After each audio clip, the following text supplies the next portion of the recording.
ফাঁসি শেষে হিটু শেখের লাশ কোথায় নিয়ে যাওয়া হচ্ছে এটাই অনেকেই দেখার এবং বোঝার চেষ্টা করছে। আপনারা যে গাড়িগুলো দেখছেন সেই গাড়িগুলা হিটু শেখকে নিয়ে যাওয়া হচ্ছে তার গন্তব্যস্থলে মৃত্যু মাটির। ভাইয়া ভাইয়া আমি একটু পরে নিউজ দিচ্ছি, একটু পরে দিচ্ছি। আমি যে জেল গেটে আছি, একটু পরে দিচ্ছি ভাইয়া। ফাঁসি হয়ে গেছে ভাইয়া, ফাঁসি হয়ে গেছে, একটু পরে নিউজ দিচ্ছি।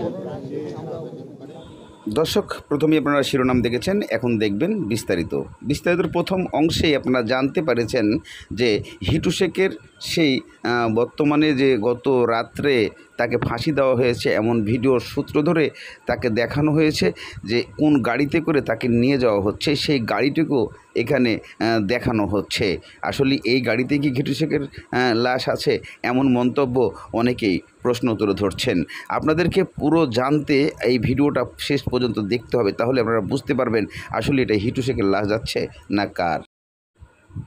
দর্শক, আপনাদের চোখের সামনে দিয়ে চলে যাচ্ছে হিটু শেখের মামলার সেই আসামি হয়ে তাকে ফাঁসি দেওয়া হয়েছিল এবং ফাঁসি দেওয়ার পরে তাকে যেভাবে গাড়িতে করে নিয়ে যাওয়া হচ্ছে তার গন্তব্যস্থলে, কোথায় তার গ্রামের বাড়িতেই নিয়ে যাওয়া হবে তার লাশ। তাই এই গাড়িতে করে নিয়ে যাওয়া হচ্ছে এবং প্রচণ্ড এখানে ভিড় হচ্ছে। সাধারণ জনগণ, সাংবাদিক, বিভিন্নভাবেই তারা একটার পর একটা উৎসুক জনতা ভিড় করছেন রাতের আধারে। এই প্রশ্ন অনেক জায়গা থেকে আসছে যে আসলে এই লাশ কখন এবং কখন এ ফাঁসি হয়েছে, এমন তথ্য উঠে আসে এই ভিডিওর মাধ্যমে। এই ভিডিওতে দেখানো হচ্ছে মূলত এখানে শুধু গাড়ি যাচ্ছে, আবার এখানে যে ইমাম সাহেব আছে উনি বলেছেন, তাদেরকে যে প্রশ্ন করা হয়েছে তারা কি বলেছে সব কিছুই তুলে ধরেছে এই ভিডিওর মধ্যে সেই ইমাম সাহেব বলেছে ইসলামিক নিয়ম অনুযায়ী যা কিছু দরকার তাদেরকে তা কিছুই শেখানো হয়েছে, বলানো হয়েছে এবং করানো হয়েছে।